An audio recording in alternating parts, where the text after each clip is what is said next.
She looked at that man and said, be poor? You want me to be poor? Poor? I don't do poverty. Are you crazy? Where did we leave off? Where did we leave off with season 1 of Maxton Hall? Season 1 of Maxton Hall had a lot.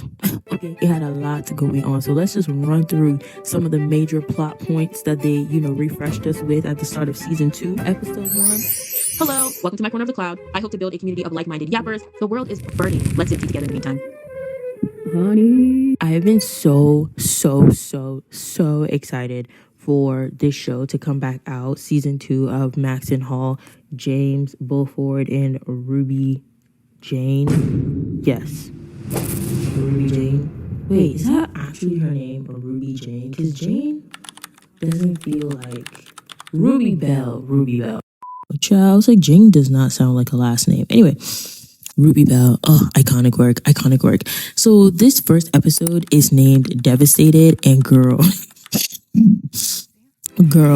aptly named. So I'm going to be going through the show and giving a review and a synopsis for those who haven't watched the show, haven't been able to watch the episode for whatever reason. Maybe you just don't have Amazon Prime. I don't know. But my God, like this show, this first episode, a hot mess.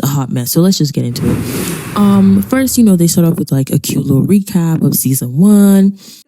Girl, when I tell you season 1, Ruby stayed dragging James, dragging that man publicly, mind you, dragging him publicly in class, talking about some money is all that you have, money is all that you are. That's why nobody likes you. That's why everybody who's around you is only around you with your money. Obviously, paraphrasing lightly.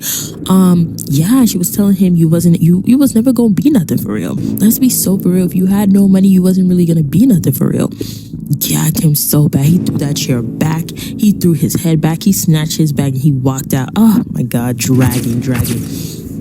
And then, when I tell you this man right here in this moment, he looked too good. James' face card never declined. My God, such a beautiful man. I also love the line right after this where he was talking about, I always thought that two kings would have to conquer each other, but wow, what a moment when two kings can look at each other and bow. I said, ooh, that line lives in my head rent free. I will have it memorized one day. Okay? I will stand with you between the heaven and the earth. I will tell you where you are. Do you love me? Anyway, one day I'll have it memorized. And then when she came up to him in that little lacrosse field, and the first thing she did was apologize, when I say that flipped a switch in this man's head, it flips a switch in that man's head because he's not used to humility.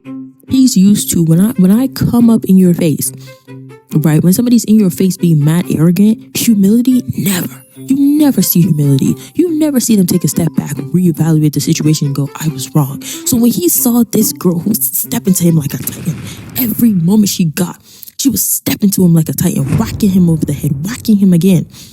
When he saw this girl apologize, his life got flipped, turned upside down. Excuse me, he was so gagged. And then, in the recap, they reminded me about the sister and the teacher. Child, late. The whole thing is late. The whole thing is tired. It's late and it's literally tired. And yeah, the sister literally gagged the teacher because, girl, he talking about some, I love you, let's run away together. She gagged him so bad. She never showed up. She looked at that man and said, be poor? You want me to be poor? I don't do poverty. Are you crazy? And now, girl, she pregnant without a real parent. Let's wake that tea up. She don't even got a real parent no more. Her mom died. And you know that is raggedy. The mom died and you know that is raggedy. A hot mess. The whole thing's hot. Oh, by God. Also, Jemima is a disgusting last name. I'm sorry. In the little recap where he said Ruby Jemima Bell, I said throw it away.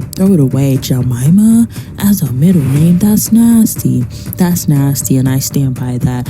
Anyway, his dad calling Ruby a gold digger was rich, no pun intended. Talking about some, she's sleeping her way to the top. Sir, ain't that what you did? Sir, ain't that Projection. James punching his dad to the ground, and then pulling up at Ruby's estate, and she's all happy with her family. Girl, it's not funny. It's really not funny. It's really not funny.